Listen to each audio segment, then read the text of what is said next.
My own son called me worthless trash. I was standing in the kitchen I'd scrubbed for 3 years, holding the dish towel I'd just used to dry his family's dinner plates. The words hung in the air like smoke, acrid, choking, impossible to ignore. "You're nothing but dead weight, Mom, a burden, worthless trash taking up space." His wife, Sarah, nodded from the doorway, arms crossed, that satisfied smile playing at her lips. The same smile when she suggested I move to the basement, when she started locking the good bathroom, when she began serving my meals on paper plates while the family ate off china. I folded the towel into a perfect square and placed it on the counter like I still belonged in this room. After 72 years on this earth, you learn to hold steady when the ground shifts beneath your feet. "Pack your things," he continued, not even looking at me. "You're done here." I didn't beg. I just glanced at the old leather wallet in my coat pocket, at the card I hadn't used since my husband died. 3 years of cooking their meals, watching their children, cleaning their house, while they treated me like hired help they never paid. 3 years of telling myself it was temporary, just until I got back on my feet after medical bills consumed my savings. I was wrong about a lot of things, but I wasn't wrong about being done. If you've ever been made to feel invisible in your own family's home, stay with me, because what happened next changed everything. He thought kicking me out would end the story. It was the first line. It started 3 years ago with a phone call I should have ignored. "Mom, we've got some space here now that the baby's older. Why don't you come stay with us while you figure things out?" My son David sounded so reasonable, so caring. I'd just gotten out of the hospital after my second surgery, and the medical bills were crushing me. The modest house I'd shared with my husband for 42 years was already mortgaged to the hilt for his cancer treatments. Now my own health problems were finishing what grief had started. "Just temporarily," he assured me, "until you get back on your feet." I sold my furniture, packed my clothes into 3 suitcases, and moved into their guest bedroom. The room had pale yellow walls and a view of their backyard garden. Sarah, my daughter-in-law, had even put fresh flowers on the nightstand. For exactly 2 weeks it felt like family. Then the flowers disappeared. The fresh towels stopped appearing. The warm dinners became cold leftovers served after everyone else had eaten. And somehow, without anyone ever saying it directly, I became the help. But temporary became permanent imprisonment. Every morning I was up at 6:30 to start breakfast, not because anyone asked me to, but because if I didn't, Sarah would sigh loudly and mutter about some people not pulling their weight. She'd stand in the kitchen doorway, arms crossed, watching me scramble eggs and slice fruit with the expression of a disappointed supervisor. "Could you make sure you clean up after yourself?" she'd say, gesturing at a single drop of water I'd left on the pristine granite countertop. The children, Emma and Michael, 8 and 6, treated me like background furniture. When I helped Emma with her homework, she'd roll her eyes and say, "Daddy does it different." When I offered to read bedtime stories, Michael would shake his head and run to find his mother. I cooked every meal from scratch: breakfast, lunch, dinner, plus snacks for the children after school. I cleaned every dish, wiped every counter, swept every floor. I did laundry for 4 people, vacuumed carpets, and scrubbed bathrooms until the tiles gleamed. I picked up toys scattered throughout the house, organized closets that seemed to explode overnight, and spent hours grocery shopping with carefully calculated coupons to stretch their budget while my own savings dwindled. I babysat every time they wanted date nights, which started as once a week, then became twice a week, then 3 times, then whenever they felt like going out without notice. David would come home from his job at the insurance agency and sink into his recliner while I finished dinner preparations. Sometimes he'd glance at me and nod, like acknowledging a competent restaurant server. I was the maid they never hired. The realization hit me one Tuesday afternoon when Sarah's sister visited. They sat at the kitchen table drinking coffee and chatting while I washed the lunch dishes. "You're so lucky to have built-in help," the sister said. "I pay Elena $15 an hour just to come twice a week." Sarah glanced at me and smiled. "Yes, it's been very convenient. $15 an hour," I calculated quickly in my head. For the work I did daily, I should have been earning nearly $600 a week. Instead, I was earning lectures about using too much hot water and criticism about not folding towels correctly. That evening, I knocked gently on David's study door. "Could we talk about maybe setting up some kind of arrangement?" I asked carefully. "I mean, for the housework and childcare?" He didn't look up from his computer. "You're family, Mom. Family doesn't charge family." But I noticed that when his brother visited and helped move furniture, David slipped him $100 for gas. The months blurred together like a time-lapse film of gradual erasure. They stopped asking my opinion about dinner menus. They stopped telling me about family plans until the last minute. They stopped including me in conversations when relatives called. Sarah began leaving me lists of tasks each morning, written in her neat handwriting on pale blue notepaper.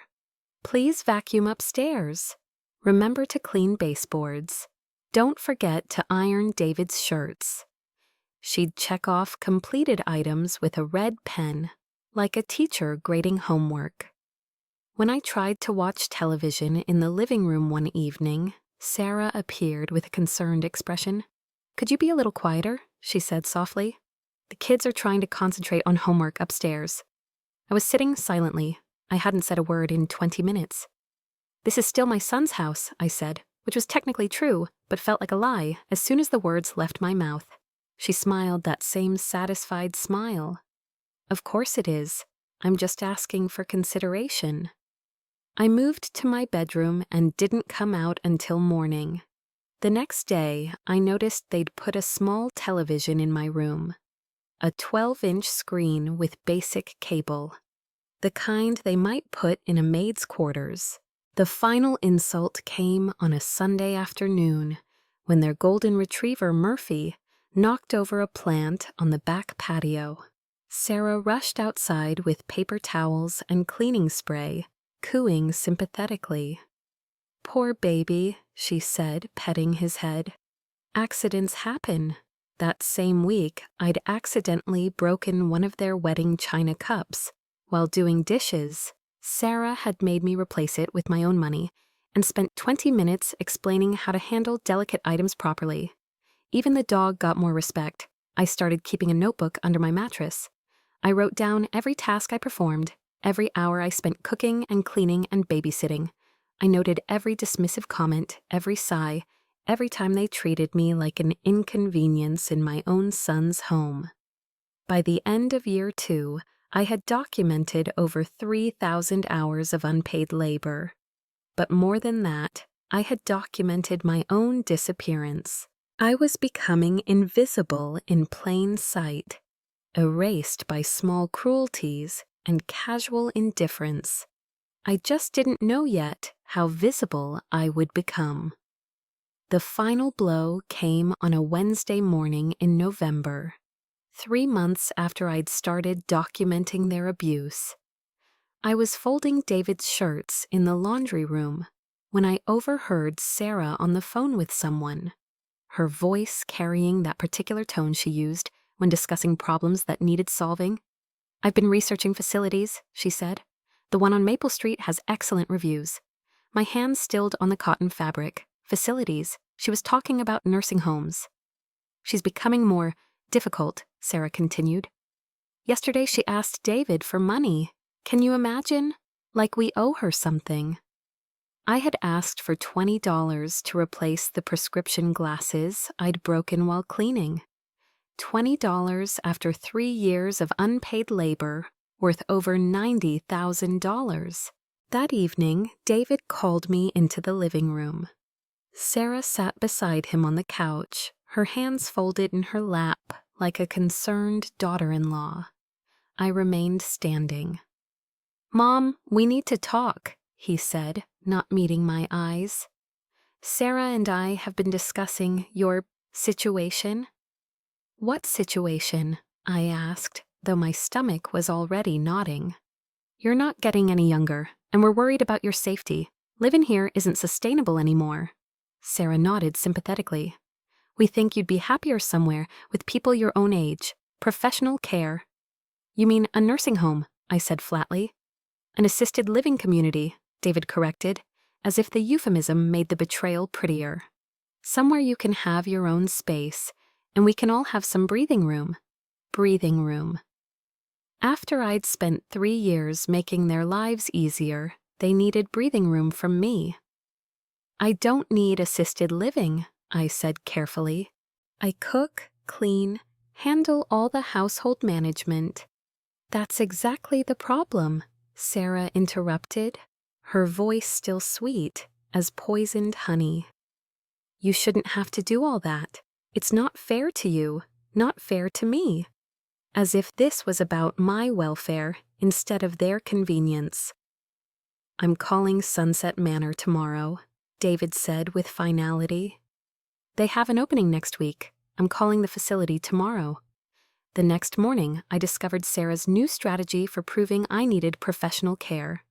I went to take my blood pressure medication and found my pill organizer completely mixed up. The compartments that should have held my morning pills were filled with evening doses. My blood thinner was in the wrong day entirely. If I'd taken what was arranged, I could have ended up in the emergency room. Sarah appeared in the kitchen doorway as I stood holding the confused organizer. "Is everything okay?" she asked with exaggerated concern. "Someone mixed up my medications," I said. "Oh no," she gasped, rushing over to look. "How frightening. You could have really hurt yourself." The way she said it, like she was talking to a child who'd almost touched a hot stove, made my blood pressure spike higher than any missed medication ever could. "I didn't mix these up," I said. Sarah's eyebrows rose in that practiced expression of gentle disbelief. "Of course not. These things just happen sometimes when we're overwhelmed." Later that day, I couldn't find my reading glasses. I searched everywhere before discovering them in the refrigerator, next to the milk. I had no memory of putting them there, but Sarah found them before I did. "Oh, sweetheart," she said, holding them up like evidence. "You left these in the fridge." When I insisted I hadn't, she exchanged a meaningful look with David. The evening brought a more elaborate performance. I was watching the news in the living room when Sarah burst in, holding an empty prescription bottle. "Mom, did you take extra anxiety pills?" "This bottle should still be half full." She held up the empty pill bottle. I stared at the orange plastic container, genuinely confused. I took exactly 1 pill each evening, same time, same routine for over a year. The bottle should indeed have been half full. "I don't understand," I said. "The pills are all gone," David said, appearing behind his wife like a supporting actor in a cruel play. "That's a week's worth you've taken in 2 days." "That's impossible." "Mom," Sarah said gently, sitting beside me on the couch. "It's okay. Confusion happens. That's why we think some professional supervision might be—" "I'm not confused," I said, my voice rising. "Someone is moving my things. Someone is tampering with my medications." The look they exchanged spoke volumes. The look that said, "See, she's getting paranoid now. How sad." "Nobody's doing anything to hurt you," David said, with that patient voice people use on unreasonable children. "We're trying to help." I realized then that truth didn't matter. They had decided I was a problem, and now they were creating evidence to support their solution. 3 days later, I made my final appeal. David was in his study, reviewing insurance claims on his computer. I knocked on the door frame and waited for permission to enter my own son's presence. "David, I need to talk to you, really talk." He sighed and minimized his screen. "If this is about the assisted living place, it's about us," I said. "About what we used to be." I sat in the chair across from his desk, at the same chair where I'd helped him with homework when he was 12, where we'd planned his wedding to Sarah. "I raised you with love," I said simply. "I gave you everything I had. When your father was sick, you promised me I'd never be alone. Do you remember that?" For just a moment, his face softened. I saw a flash of the boy who brought me dandelions and called them flowers, who once told me I was the best mom in the world. Then it vanished. "Love doesn't pay the bills, Mom," he said, his voice as cold as January wind. "And it doesn't make you less of a burden." The word hung in the air between us like a blade. Burden, not mother, not family, burden. "I see," I said quietly. I stood up and walked out of his study. I packed my 3 suitcases, the same ones I'd brought 3 years ago, and called a taxi to take me to the Comfort Inn on Highway 6. David didn't try to stop me. Sarah watched from the kitchen window as I loaded my bags into the cab. Neither of them said goodbye. My motel room had thin walls, a small window that wouldn't open, and a view of the parking lot. I sat on the polyester bedspread and waited for the phone to ring. Surely David would call to apologize. Surely he'd realize what he'd done. The silence was absolute. No one called.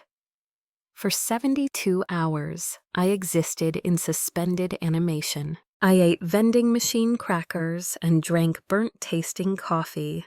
I watched game shows and wondered if this was what dying felt like.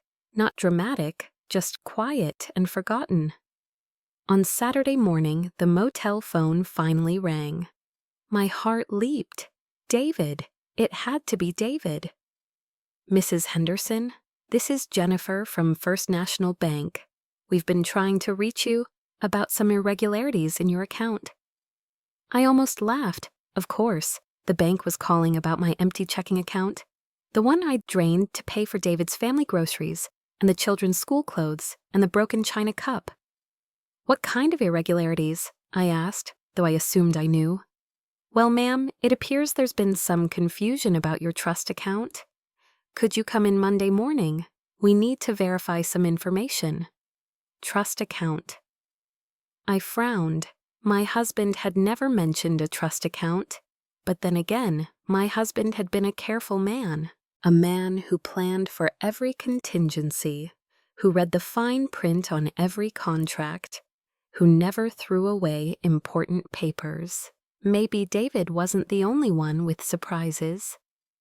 Monday morning at First National Bank, I sat across from Jennifer Walsh, a woman about my daughter-in-law's age with kind eyes and a concerned expression. She had spread several documents across her desk like pieces of a puzzle I'd never seen before. "Mrs. Henderson," she said carefully, "when did you last speak with your late husband about financial arrangements?" "Before he died," I said. "Why?" She gestured to a thick folder marked with my name. "Because according to our records, you're the primary beneficiary of the Henderson Family Trust, established in 1998. The account has been generating interest for over 25 years. I stared at her blankly. "I don't understand. My husband never mentioned any trust." Jennifer opened the folder and pulled out a document with my husband's signature. The trust was set up to provide financial security for you after his death. It contains proceeds from 2 life insurance policies, plus accumulated dividends and interest from several investments. My hands trembled as I looked at the papers. The numbers swam before my eyes. "How much?" I whispered. She turned the document so I could read it clearly. "The current balance is $473,612. Mrs. Henderson, are you aware of this trust?" The room around me seemed to tilt sideways. Nearly $500,000. While I'd been living like a pauper, rationing my prescription medication, and eating off paper plates. I'd been wealthy the entire time. I don't understand, I said again, my voice sounding far away. If this money exists, why haven't I seen any of it? Jennifer's expression grew troubled. That's exactly why we called. Someone has been attempting to access this account. We received paperwork 3 months ago requesting transfer of trustee authority, with documentation claiming you were incapacitated. The blood drained from my face. 3 months ago, right around the time Sarah had started mixing up my medications and hiding my glasses in the refrigerator. Who submitted this paperwork? I asked, though my stomach already knew the answer. Your son, David Henderson. He provided medical documentation stating that you were suffering from severe cognitive decline and could no longer manage your financial affairs. She slid another set of papers across the desk. I recognized the letterhead. Dr. Morrison, the physician David had insisted I see for my memory problems. The same doctor who'd spent exactly 10 minutes with me before suggesting I might benefit from assisted living. According to these documents, Dr. Morrison recommended immediate transfer of power of attorney due to advancing dementia symptoms. I had never been diagnosed with dementia. Dr. Morrison had never even examined me for dementia, but somehow his official letterhead declared me incompetent to manage my own affairs. This is fraud, I said, the word coming out sharper than I intended. Jennifer nodded grimly. That's what we suspected, which is why we froze all activity on the account and tried to reach you directly. The address on file was your son's house, but when we called, we were told you'd been placed in a care facility. Placed, like furniture someone no longer wanted. I was never placed anywhere, I said. I was kicked out. The numbers made my hands shake. For 3 years, I had scrubbed their floors and cooked their meals while my own money, my husband's final gift to me, sat in a bank account I didn't even know existed. Money that could have bought me a comfortable apartment, quality health care, dignity. Money that David had been trying to steal while convincing me I was worthless. Mrs. Henderson? Jennifer's voice seemed to come from far away. Are you all right? I looked up at her concerned face and realized I was crying. Not the quiet tears I'd shed in the motel room, but deep shaking sobs that came from somewhere I'd kept locked away for 3 years. He knew, I said when I could finally speak. He knew about this money the whole time. Jennifer handed me a tissue. I'm afraid it appears that way. The trust documentation shows that your husband named your son as a secondary contact on the account. He would have received annual statements. Annual statements. For over 20 years, David had been watching my inheritance grow while treating me like an unpaid servant, while letting me believe I was destitute and dependent on his charity.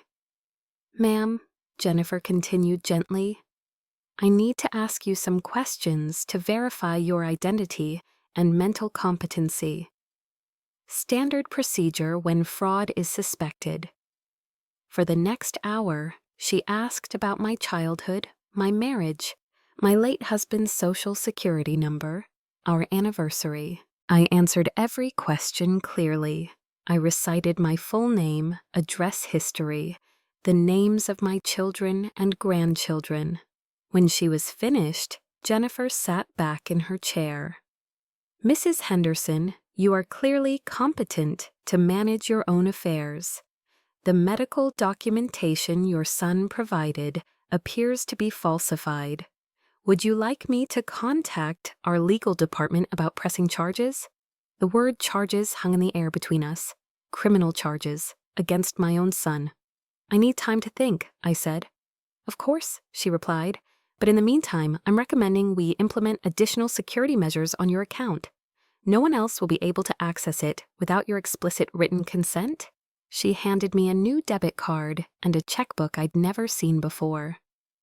The account is entirely yours, Mrs. Henderson. Always has been. I walked out of that bank a different person. Not because of the money, though nearly $500,000 certainly changed my circumstances, but because I finally understood the depth of the betrayal. David hadn't been trying to help me when he invited me to live with them. He had been positioning himself to steal from me. The nursing home threats, the gaslighting, the systematic erosion of my confidence, all calculated. A long con designed to make me disappear so he could access my inheritance. He'd needed me gone not because I was a burden, but because I was an obstacle to theft. I sat in my rental car in the bank parking lot, staring at the debit card. For 3 years, I'd been paying for their groceries with my Social Security checks, while my own money sat untouched in an account I didn't know existed. The irony was almost beautiful in its cruelty. But now I knew something David didn't know I knew. And knowledge I was beginning to understand was its own form of power. I started the car and drove back toward town, but not toward the motel. I had some phone calls to make. He wasn't protecting me, he was robbing me. My first call was to Margaret Lawson, the estate attorney whose business card I'd found tucked inside my husband's old Bible. He'd always been thorough about keeping important contacts organized, even after death. Margaret's office was on the 3rd floor of a downtown building that smelled like polished wood. She was a woman in her 60s with silver hair and sharp eyes that missed nothing. When I spread the bank documents across her desk, she read them with focused attention. "Mrs. Henderson," she said after 20 minutes of silence, "I'm going to ask you some very direct questions, and I need completely honest answers." I nodded. "Did you ever give your son permission to access this trust?" "No." "Did you ever sign any papers authorizing him to act on your behalf?" "No." "Were you ever diagnosed with dementia or any form of cognitive impairment?" "No." She set down the papers and leaned back in her chair. "Then what we're looking at here is attempted financial elder abuse, possibly criminal fraud, depending on how far your son intended to take this." Criminal fraud. The words should have shocked me, but instead they felt like validation. After months of being told I was confused, paranoid, losing my mind, a legal expert was confirming what I'd known all along. What your son did could be criminal. "What are my options?" I asked. Margaret folded her hands on the desk. "Several. We could file a police report and pursue criminal charges. Financial elder abuse is a felony in this state, especially when it involves amounts over $50,000. We could pursue civil litigation to recover any damages. Or," she paused, studying my face, "we could handle this more quietly." "What do you mean?"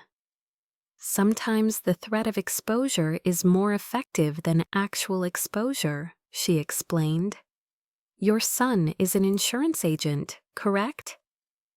A criminal conviction would end his career. The knowledge that you know what he's done and that you have legal backing might be enough to modify his behavior.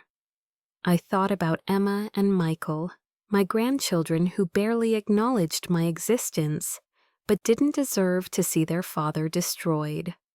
I thought about Sarah, who would suffer financially if David lost his job, even though she'd orchestrated much of the cruelty. "I don't want to destroy him," I said slowly, "but I won't be treated like garbage anymore." Margaret nodded approvingly. "Smart approach. Sometimes the most powerful punishment is simply removing someone's ability to hurt you again." She pulled out a yellow legal pad and began writing. "Here's what I recommend. We start by securing your assets completely. I'll draft documentation to ensure only you can access the trust, with additional security measures. Then we prepare what I call educational materials for your son." Educational materials? A letter detailing exactly what he attempted to do, the legal consequences he could face, and the evidence we have. We include copies of the fraudulent medical reports, bank correspondence, everything. We don't threaten him directly, but we make it very clear that you know the full scope of his actions. I could picture David's face when he realized his careful plan had collapsed, when he understood that the mother he dismissed as worthless and confused had outsmarted him completely. How long will this take? I can have everything ready by Friday, the letter, new account restrictions, legal notifications. All you'll need to do is decide when and how you want to deliver the message. But lessons sometimes hurt more than punishment. That evening, I checked out of the motel and moved into a furnished apartment across town. Nothing fancy, just a clean one-bedroom with a kitchenette and a view of a small park. But it was mine. I paid the deposit with my own debit card, using my own money. The freedom was intoxicating. I spent the next 2 days planning my approach with the careful strategy my husband would have admired. He'd always said that the best battles were won before the first shot was fired, through superior preparation and understanding your opponent's weaknesses. David's weakness was his pride, his carefully constructed image as the successful son, the devoted family man, the pillar of the community. Sarah's weakness was her social status, her need to be seen as the perfect wife and mother. Both of them had built their lives on a foundation that included my silence and compliance. Now I was about to remove that foundation. On Thursday evening, I drove past their house, my son's house, and saw the warm lights in the windows. The perfect suburban tableau. David's car was in the driveway next to Sarah's SUV. The children's bicycles were scattered on the front lawn. It looked like a normal family evening, but I knew the truth now. I knew about the debt they were carrying, the second mortgage David had taken out to pay for Sarah's remodeling projects. I knew about the credit card bills they'd been struggling with. Bills that would have been manageable if they'd had access to my inheritance. I knew why they'd needed me gone. They hadn't just wanted to steal from me, they needed to. From my car, I could see into the kitchen where I'd spent countless hours cooking their meals. Sarah was standing at the sink, doing dishes, work that had been my responsibility for 3 years. She looked tired, stressed, good. I started the engine and drove home to my own apartment, where I made my own dinner and ate it off my own plate while watching my own television. Margaret called Friday afternoon. "Everything's ready," she said. "Account restrictions are in place. Your son couldn't access a penny of that money, even if he had legitimate power of attorney. The letter is comprehensive but professional, and I've prepared a second set of documents that we can file immediately if he doesn't respond appropriately." "What kind of documents?" "A restraining order, police reports, criminal charges. Everything needed to make his life very complicated, very quickly." I picked up the letter that Friday evening. It was 3 pages long, typed on official letterhead, and devastating in its precision. Every attempted transaction, every fraudulent document, every lie he'd told the bank, all laid out in clear legal language. The envelope felt heavy in my hands. "When are you planning to deliver this?" Margaret asked. I thought about it. David always had Sunday dinner with his family, his sacred time to play the devoted father and husband. Sarah always cooked pot roast and invited the neighbors over to see their perfect life. "Sunday evening," I said. "After dinner." Margaret nodded. "Good choice. Give him the weekend to enjoy what he has. Monday morning, when he opens this letter at work, he'll understand that everything has changed." I drove home with the letter sitting on my passenger seat like a loaded weapon. For 3 years, I'd been powerless, dependent, treated like a burden. Now I held the power to change everything with a single conversation. David thought he'd removed me from the game, but he'd only changed the rules. Monday morning would change everything. Sunday evening, I waited until 8 o'clock. After their family dinner, after the children were in bed, after David would be settled in his study reviewing tomorrow's appointments. I wanted him comfortable, unsuspecting, surrounded by the life he'd built on stolen foundations. I dialed his number from my new apartment, where my own name was on the lease, where my own furniture filled rooms I'd chosen. The phone rang twice before he answered. "Mom?" His voice carried surprise and what might have been relief. 3 weeks without contact, and perhaps he'd been starting to worry about how his abandonment looked to the neighbors. "Hello, David. Where are you? We've been concerned, not worried sick, not desperate to find me, not guilty about throwing me out like garbage. Concerned the way you might be concerned about a stray dog you'd put outside during a storm." "I'm fine," I said calmly. "We need to talk. Look, if this is about what happened before, not over the phone, I want you to come over." "Come over? Mom, it's Sunday night. Can't this wait until—" "No, it can't wait. And David, come alone." There was a pause. I could picture him in his study, phone pressed to his ear, probably wondering what his unstable mother was up to now. "Where are you staying?" he asked finally. I gave him the address of my apartment. "I'll be waiting." I hung up before he could ask any more questions. 45 minutes later, he knocked on my door.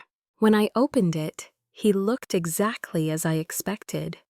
Tired, slightly irritated, wearing the patient expression he used when dealing with difficult clients. He glanced around my small but clean apartment with barely concealed surprise. "Mom, how are you affording this place?" "Come in and sit down." He followed me into the living room, his eyes still scanning the furniture, the television, the signs of a life that didn't depend on his charity. I could see the wheels turning in his mind, trying to calculate how his broke, homeless mother had managed to secure her own apartment. "David," I said, settling into my own chair in my own living room, "your keys don't work anymore, do they?" He blinked. "What keys?" "The keys to my trust account at First National Bank." The change in his expression was immediate and complete. The color drained from his face as if someone had pulled a plug. His mouth opened slightly, then closed. For the first time in 3 years, my son was speechless. "Your keys don't work anymore, do you?" "I don't know what you're talking about," he said, but his voice had gone thin and unconvincing. "Don't you?" I pulled out the folder Margaret had prepared, copies of everything. Bank statements, his fraud attempt, the falsified medical reports, his correspondence with Dr. Morrison. I spread them across the coffee table like cards in a winning poker hand. $473,612, I said clearly. "That's what my husband left me. That's what you've been trying to steal for the past 3 months." David stared at the documents as if they were written in a foreign language. His hands actually trembled as he reached for one of the bank statements. "Mom, I can explain." "Can you? Can you explain why you told the bank I was mentally incompetent? Can you explain these medical reports claiming I have dementia? Can you explain why you've been receiving statements on this account for 24 years without ever telling me it existed?" Each question hit him like a physical blow. He sank back into the couch, the fight going out of him completely. "The money was just sitting there," he said weakly. "You didn't even know about it. We thought it would be better if we managed it for you." "We? So Sarah knew too?" We were struggling, Mom. The mortgage, the kids' expenses, my business has been slow. So you decided to steal from me." "We weren't stealing. We were going to take care of you. The nursing home is very nice." "Paid for with my own money?" He couldn't even meet my eyes. This was the son I'd raised, the boy I'd sung to sleep, the young man whose college tuition I'd worked double shifts to pay. And he'd been planning to drug me, declare me incompetent, and steal my inheritance to cover his debts. David, do you remember what you told me the night you threw me out? Mom, I was upset. We both said things. You said love doesn't pay bills. You called me a burden. I didn't mean... Yes, you did. I reached for another document from the folder. This is a letter from my attorney, Margaret Lawson. Would you like me to read it to you? He shook his head, but I opened it anyway. Financial elder abuse in this state is a felony when the amount exceeds $50,000. The penalties include up to 7 years in prison and complete restitution of all attempted theft. David's breathing became shallow and rapid. Your insurance license would be revoked, I continued. Any conviction involving fraud or financial crimes results in immediate termination from the state insurance board. You'd never work in the industry again. He couldn't even speak. I let the silence stretch between us, watching him absorb the full scope of what he'd attempted and what it could cost him. When I was sure he understood the precariousness of his position, I continued. But I'm not here to destroy you, David. I'm here to teach you something you apparently never learned. What do you want? He whispered. I want you to understand that I am not a burden. I am not confused. I am not a problem to be solved or disposed of. I am your mother, and I deserve your respect. Mom, I'm sorry. I never meant... You're not sorry yet, I said, cutting him off. But you will be. You want forgiveness, David? You want to avoid criminal charges? You want to protect your career and your family? He nodded frantically. Then you're going to earn it. I stood up and walked to the window, looking out at the street where neighbors were walking their dogs and children were riding bicycles in the gathering dusk. Normal families living normal lives, where elderly parents weren't seen as obstacles to wealth. First, you're going to call Dr. Morrison tomorrow morning and explain that your mother was never incompetent, never diagnosed with dementia, and that any documentation suggesting otherwise was submitted in error. You're going to request that he send written confirmation of my mental competency to both the bank and my attorney. David nodded. Second, you're going to write a letter to your children explaining that Grandma was never confused or difficult, and that you made some very poor decisions that forced her to live somewhere else. You will not blame Sarah. You will not make excuses.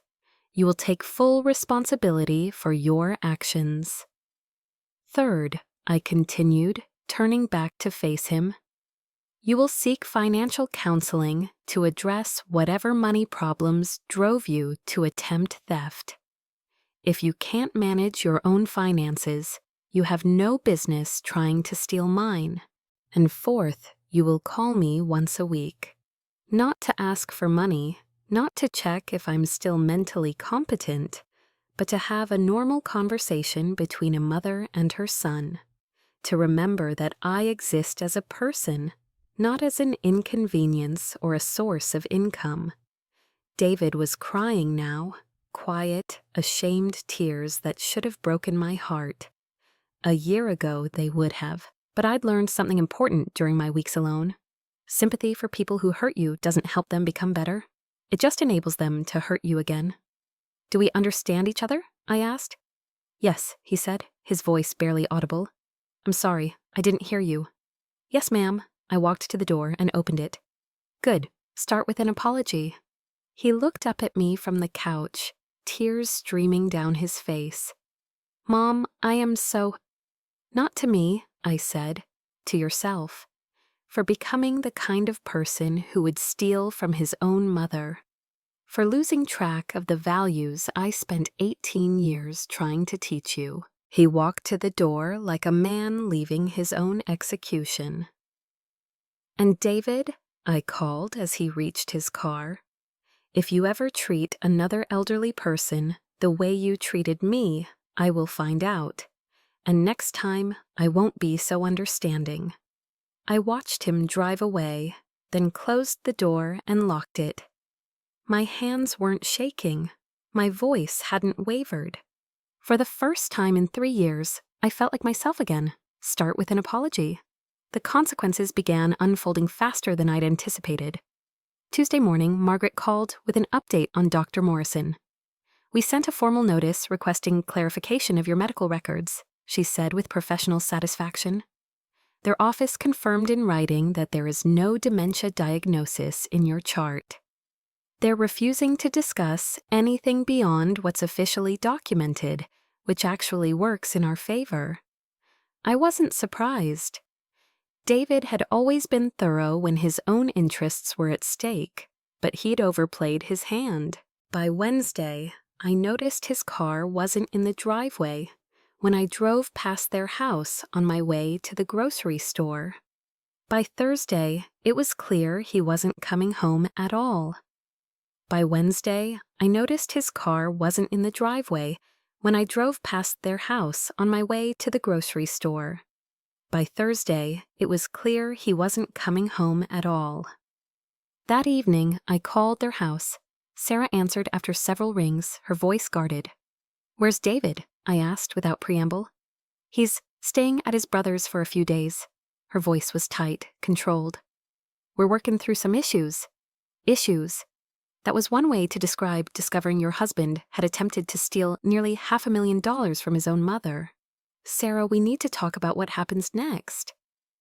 "I don't think we have anything to discuss." "The children, for one thing. What did you tell them?" A long pause. "We told them Daddy has some work problems to figure out. Nothing more." I could hear the strain in her voice, the careful way she was choosing her words. Sarah had built her entire identity around being the perfect suburban wife, with a successful husband and the beautiful home.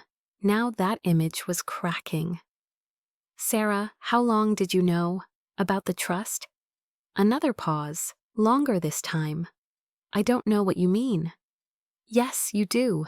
The mixed-up medications, the glasses in the refrigerator, that was you, wasn't it?" Her breathing changed on the other end of the line. "You have no proof of anything. I have bank records showing David received statements for 24 years. I have medical reports with your signatures as witness. I have 3 years of documented financial exploitation." "We were helping you," Sarah said, her voice rising. "You couldn't take care of yourself. The house was falling apart." "I was never confused, and you know it." The silence stretched between us. "Sarah, I never intended for this to hurt the children." When she spoke again, her voice was raw. "But you intended for it to hurt us." "No, I intended to protect myself. There's a difference." "Do you know what this means for us?" she asked, real fear underneath the anger. "David's career, our house, the children's school." "Then you should have thought of that before you tried to steal from me." She hung up without saying goodbye. 2 days later, I learned from Margaret that Sarah had filed for separation. Friday evening, my phone rang. Patricia, David's aunt, the family keeper of social connections. "Helen, I need to understand what's happening. David called me yesterday, very upset, saying there's some confusion about financial matters." "There's no confusion, Patricia." David attempted to steal nearly $500,000 from a trust my husband left me. I have bank records, legal documentation, everything. The silence stretched so long I thought the call had dropped. "Patricia?" 400. "Helen, are you certain about these numbers?" "Every penny. Would you like me to send you copies of the bank statements?" "Oh my God. Helen, if this is true, David is in serious trouble." "Yes, he is." Saturday morning, I was watering my apartment plants when my phone buzzed. Patricia had posted in the family group chat. "I just spoke with Helen. There are some very serious allegations involving David and financial misconduct. This is not gossip. Helen has legal documentation. I think we need to understand what really happened." Then came the flood. "My niece, Jennifer. What kind of allegations?" "Patricia, Helen can share the details if she chooses, but it involves a significant amount of money. David's brother Robert. This explains why David has been staying here and won't discuss anything. Jennifer, Helen, are you okay? What's going on? I took a deep breath and typed. David attempted to have me declared mentally incompetent so he could access my inheritance. $473,612. I have been living independently and managing my own affairs this entire time. My youngest sister, Carol, Helen. Are you serious? Jennifer, oh my God, this is why you disappeared from family events? Robert, I can't even process this. And then silence. I watched the chat for over an hour. David, who usually responded to everything within minutes, posted nothing. Sarah was completely absent. The family WhatsApp went dead silent. I set my phone down and listened to the quiet of my own apartment. No one moving around upstairs. No dishes clinking in the kitchen sink. No television murmuring in the background. Just the peaceful silence of a space that was entirely mine. For 3 years, silence in David's house had meant loneliness. Now, silence meant freedom. By Sunday evening, I had received calls from 4 relatives, all wanting to hear the truth. Each conversation followed the same pattern. Shock, anger at David, guilt for not recognizing the signs. Offers of help I no longer needed. My niece Jennifer drove over that evening with a casserole and a bottle of wine. Aunt Helen, I'm so sorry, she said as soon as I opened the door. Then she stopped, really looking at me for the first time in months. You look different. How so? Rested, like you've been sleeping again. She stepped inside and looked around my small apartment, taking in the plants on the windowsill, the photographs I'd arranged on the side table. This is nice, really nice. We sat in my living room, and I watched her study my face. We all should have known something was wrong, she said finally. You just disappeared from family gatherings. And David always had some excuse about your health. But looking at you now, you were never confused, were you? Never once. But the signs were there. You losing weight, looking so tired all the time, that sadness in your eyes. Why didn't you tell us? Would you have believed me? I asked. Or would you have believed your successful cousin David, concerned about his aging mother's mental state? Jennifer was quiet for a long moment. We would have believed him, wouldn't we? So, probably.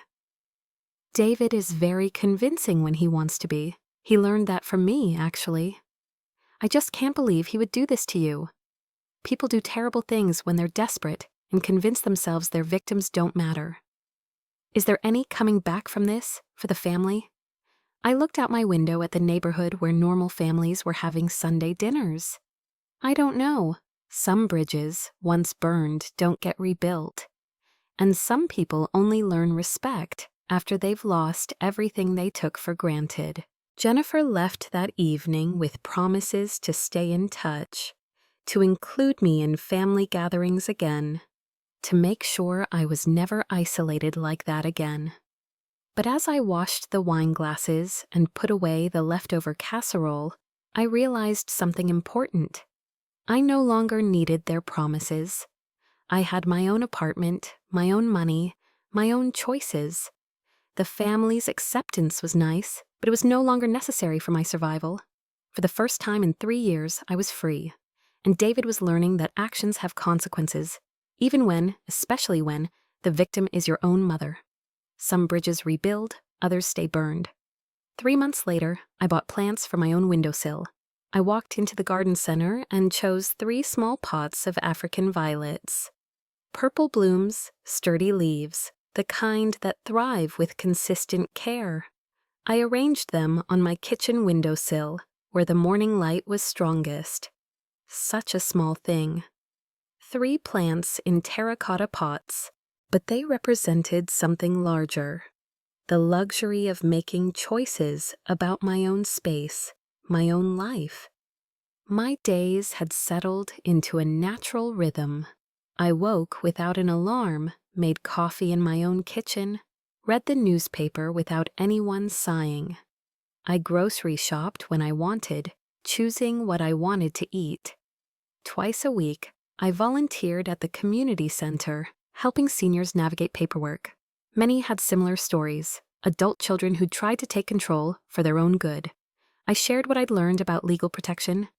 David called every Sunday as required. The conversations were stilted at first, but gradually something was changing. He asked about my volunteer work. He mentioned Emma's honor roll. Last week, he asked if I'd like to see the children again. I told him I'd think about it. Sarah and I hadn't spoken since that phone call. She was living with her sister during divorce proceedings. The house was for sale. David had moved into a small apartment, learning to manage alone. I felt no satisfaction in their struggles, but no guilt either. Consequences weren't revenge. They were the natural result of choices. Some evenings, when the violets caught the last light, I thought about forgiveness. Not the kind that erased what had happened, but the kind that released me from carrying anger. I was getting there, slowly, carefully, like tending plants that needed just the right amount of care. Margaret helped me set up a scholarship fund for older women starting over after difficult circumstances. The fund was small but would grow, like the plants, like my confidence in knowing I could take care of myself. Sometimes I remembered that Tuesday morning when my phone rang at the motel.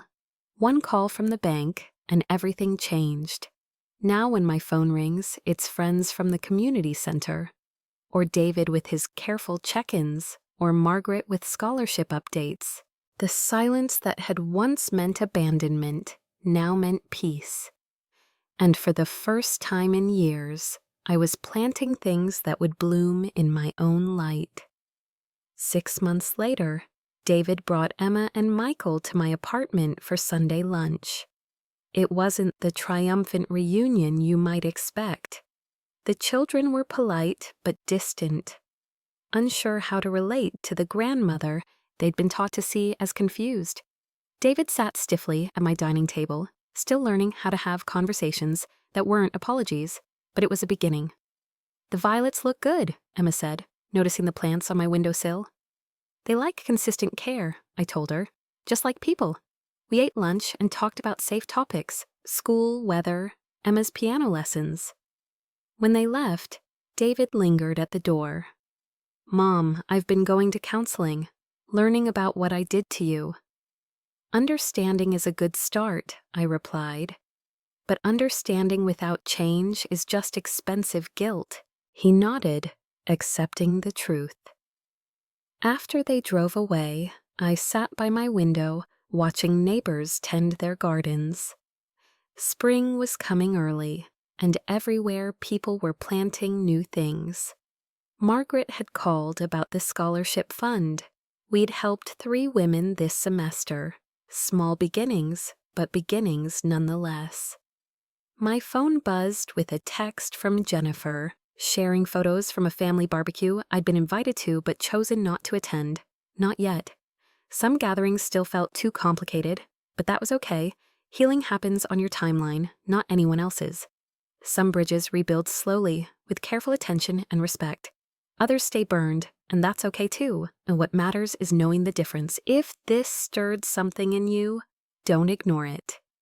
Check on the older women in your life. Sometimes one call is the difference between abandonment and a new beginning.